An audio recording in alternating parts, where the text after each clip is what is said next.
things look bright here, but they actually look bright as well for Apex Legends. As a recent announcement just came out from Respawn that they had opened up a new studio located in Vancouver. The whole concept of the studio is going to be fully committed to actually creating Apex Legends content. And this is some thrilling news, actually. I'm very excited to hear this. I feel like it's been maybe something that they wanted to do for a while, considering the kind of demand around the game. I wouldn't be surprised if this was in the cogs for at least several months now. And to be honest, I'm glad they didn't rush into it too quickly. I think it's the right time now that the game has just reached its anniversary recently, being out just over a year. It seemed like the perfect time for them to actually just get on the horn and say, guys, we got a committed team for you. And this is really crucial that this happens now. Like Apex Legends, it had its rise, then we saw it decline for a number of reasons. And I feel like it's potentially on the rise again.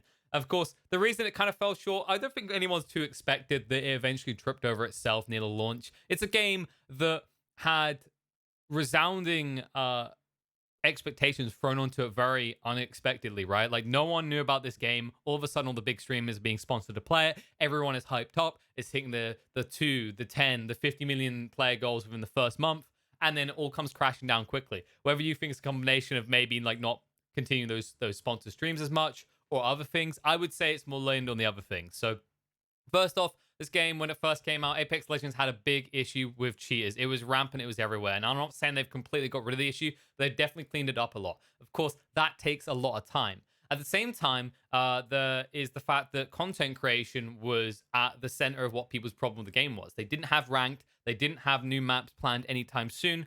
And this kind of caused a big commotion in the community. People got bored of the content. They wanted to move on. And even though the gameplay, the gunplay, all these things might have been fantastic and it's something that many people will still adhere to and say, yes, that's where they nailed it so well. The content creation side of thing is where it fell short because we kind of became spoiled, right? Like we got used to what Fortnite was offering us, which is bi-weekly updates where we're always getting something new. And hopefully with the new studio in mind, that's something that we might see Respawn lean a bit more towards. I don't expect them to go completely overboard because I do remember that they said they don't like the idea of crunch time and burning out their staff too much. I wouldn't be surprised if that's partially true. At the same time, I think it was partially to do with the sizing, the team behind it. Like it wasn't as much.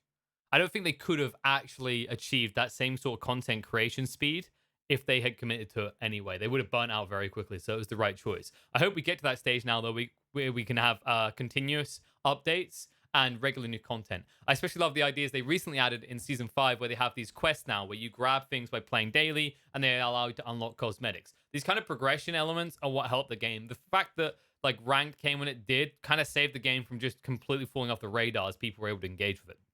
And of course, the fact that they dealt with the hit reg issues eventually went a long way to making sure this game was able to survive and start cropping up. I think the other thing that held it back originally was that it wasn't esports ready. Like actually, content wise, it was esports ready, but the tools around it, private lobbies, tournament setup, they weren't there until later. Of course, this was really meant to be Apex Legends year, but that kind of got tripped up when, of course, we saw the issues around COVID-19 canceling many events. I believe 12 different events were planned this year. It was either 3 or 4 of them were to be major offline LAN tournaments, while the others were going to be in studios where they flew the teams in. That, of course, did not come to be a reality. And hopefully that's something they'll be able to resume as soon as we get past the worst of the corona issues right now. Because I honestly think like this game from a competitive side of things has so much potential. I think they've done a lot to clean that up in terms of balancing, but also when you consider that actually the experience for a player jumps into a game with that of Apex Legends, they grab a gun within like 20-30 seconds and they're fighting within another 30 seconds. That's the kind of amazing element of their product, is the pace at which you play means that anything that you're punished for, you can kind of move on from very quickly. And on a competitive standpoint, I think the fluidity of the movement, the gunplay, like everything about it feels so crisp that it's very clear why it would appeal to a viewer.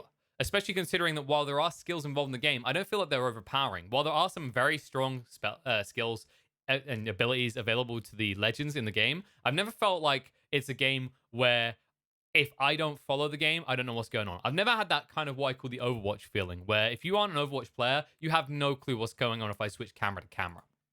I think Apex Legends has a lot more consistencies in that regard. And I honestly hope that like the new upcoming content will allow new players to come back in. I think something that's really cool about one of the new pieces of content and the choices being made there is that despite now they're going to have these people coming in, they haven't rushed to get new guns in the game. They've got a new character in Loba, and I love the way this character functions actually. While there are certain elements like the loot pickup that some people might perceive as gimmicky, the teleportation element is something that I love to see because it's very hard to come up with a unique character design that doesn't conflict with the currents and makes them on par with the currents. That being Pathfinder and Wraith. There's a reason these heroes have been nerfed recently. Honestly, when you looked at the competitive metas, it just seemed like if you didn't pick, especially Wraith, you were putting yourself at a severe disadvantage. Of course, the optimal scenario that they're looking for as time goes on, you can tell already very clearly, is they want everything to feel balanced. It's the reason they, instead of adding new guns to the game, have shifted the Peacekeeper for the time being in the care package. They brought the Mastiff out. They're actually tweaking the Re 45 to be a little bit more oomph, a little bit more powerful. And these sort of changes should actually help them eventually get that kind of flat pack point where the gun you choose is choose is mainly based on your playstyle more than we have to have this. If we don't have this, we're going to lose, right? It's that whole notion right now. I think you see it in other games. Valorant's a perfect example where this element of like Sage. If you don't have Sage, you're at a disadvantage because there's no hero that has that kind of command over such an important resource, which is HP. And of course, another big celebration in the balance side. I love the fact that they got rid of the previous gold armor and came up with a new idea. I think it's maybe a little bit too strong, but I love the fact that they're actually making progress. I think one area that I still want to see them actually do a lot with is around the rank system to try and bring those new players back. The problem that I personally have, other than the hit reg issues, which right now they are addressing, honestly, I think they'd be honest about this. Right now, the hit registration issues are probably worse than they were at release or any point in the history of this game, but they are working hard on that. And as soon as they fix that, I'll be hard back on the grind on Apex Legends. But I think there is this big element around the rank system that's maybe making it a bit of a deterrent to get involved. Now, this issue is twofold, and one leads into the other. I think, first of all, not having a separate queue for solos and groups is kind of a big mistake. It means that you just basically put in these odd scenarios where you're probably going to eventually, if you rank up enough, you'll encounter the best of the best. They're always squadding together, but you don't have a squad like that, and you know you're at a disadvantage. I don't like that the rank system functions that way. It's like if you look at other games like Dirt's perfect example, there is an option for strict ranked solo to be enforced when you're searching with that matchmaking system. Not such a system exists within Apex Legends, though. And I think that leads into another issue, which is like, if I don't have the people to group with, I know I'm instinctively being punished whenever I'm queuing solo. In terms of if I'm at the same skill level at that point and I'm not grinding my way back up to what my previous rank was, I am already putting myself at disadvantage getting into the game in a way that feels kind of unfair. It's like they're going, well, you should just go get friends, lol. It's like maybe there's different reasons I can't play them right now. Like my line of work, maybe the people I would usually play with is they're working, right? And then obviously you end up a scenario where if you are playing solo, you eventually outrank them. And then when they come back, you can't party together. I think like these sort of issues can be ironed out. I get why they were originally introduced. I think it was to do around the issue with like people boosting accounts on cheaters, right? So like people would just party up with an aimbot and get ranked up for some reason, probably because they wanted to stream snipe their favorite streamer, which is totally going to make them love you more, right?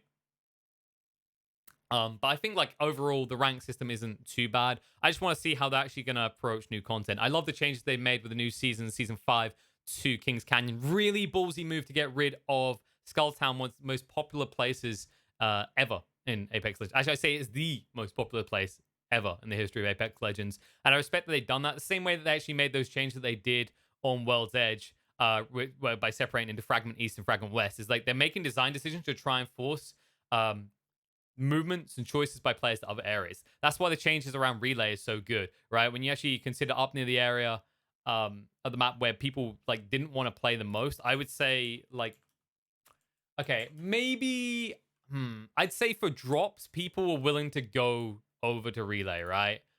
But after drops, you didn't want to be anywhere near there.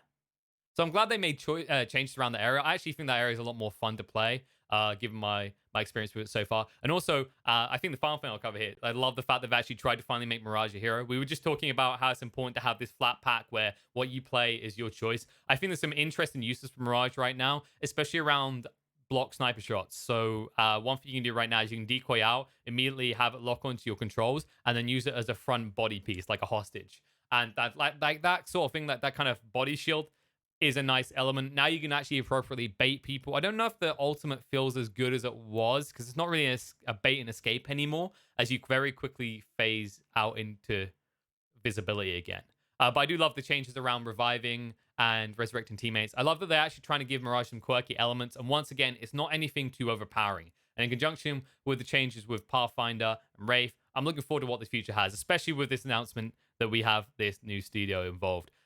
I really hope they pump up content creation. I think the big thing, if Respawn actually happens to find this video, I don't think fret too much about giant maps and new maps all the time. What I would love to see is you guys just having these quirky little events. Like we've seen in the past when you have Halloween, but every like few weeks, just have some sort of cute event in mind that changes something, introduces a cool game mechanic that maybe gets used further down the line permanently. Like use these opportunities for content creation short term to experiment and then obviously implement those in the long term. But I love to see that system. We've seen that previously. I'm sure they'll continue that.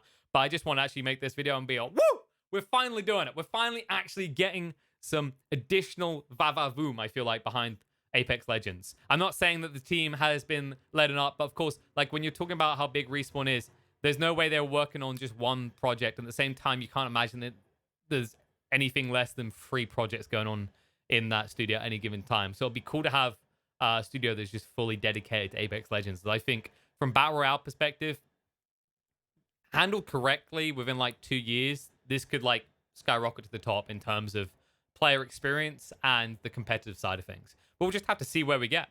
If that happens, then I will boldly shuffle my tie I'm not wearing and point back to this video and say, hey, look what I said. Look what I dictated. Look what I predicted.